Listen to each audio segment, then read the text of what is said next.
Aljamain Sterling targets Diego Lopes if the Movsar Evloev fight is not rebooked.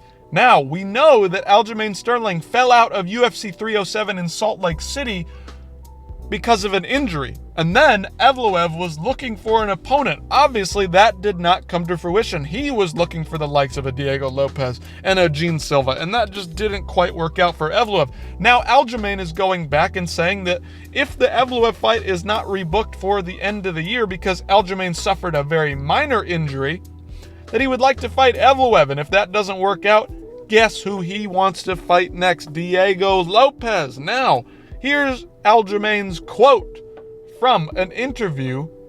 Very fun character, the schmo. Let's see what he has to say. Aljamain says, if we're talking the next best fight, if Evloev declines, I just don't know who else he would fight. Not really sure either, Aljamain. That's why we're all speculating on what's going to happen between these guys. Aljamain continues, but if you give me the option, I always wanted Brian Ortega. That would be a fun one for a top of the division. Brian Ortega obviously just lost to Diego Lopes at UFC 306 at the Sphere. In a very dominant fashion, Diego Lopes dispatched of Brian Ortega. So he would want the closest spot to the top. That would have been Brian Ortega. And now the next closest guy, Aljamain says, is Diego Lopes. That's all it is. It has nothing to do with what this guy did. It has the name value. Diego Lopes has that name value. What it gets me, the risk versus the reward. If I'm going to risk it for the biscuit, that's the guy I want to risk it for.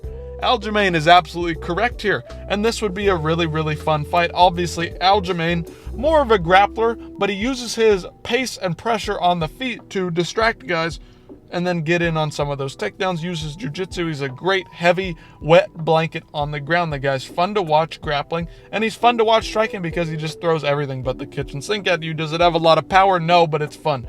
Diego Lopes, on the other hand, is very, very heavy-handed on the feet and has really, really slick jiu-jitsu. This one would be an absolutely fun fight on the feet, on the ground, wherever it plays out. Really, really fun.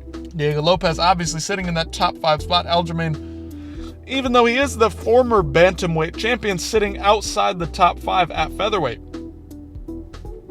Now, we all wonder why this is. Aljamain's the former champion at bantamweight, coming off of a lot of great wins there. Then comes to the featherweight division, makes his debut against Calvin Kattar, a perennial top 5 contender for the last 5 or so years. Beats him in absolutely dominant fashion. Was it super exciting? No, but he dominates him. Should be in the top 5, but he's not. He's ranked at like number 6, 7, or 8, or 9. Don't really care. The rankings are kind of bullshit. We've already talked about this many, many times. But what do you guys think about this one? I think this would be a fun matchup to get put together, but I really would rather see the Movsar Evloev fight and Aljamain fight get put together first, and then maybe the winner of that can fight Diego Lopes. That's what I predict may happen if Diego Lopes isn't trying to get in there sooner, which he may be trying to do. We've seen Alex Pereira be very successful getting in there, fighting, knocking guys out, and Diego Lopes is trying to get back on that same path. Get in there, fight as often as he can while he's healthy, while he's in his prime, and do his thing. Would you guys like to see Aljamain Sterling fight Diego Lopes? Do you think that's going to be the next fight for both of them? If the Evloev fight does not get rebooked, let me know in the comments. Give me some details about both of these guys that you like, what you don't like. Let me know in the comments, and I'll see you in the next one.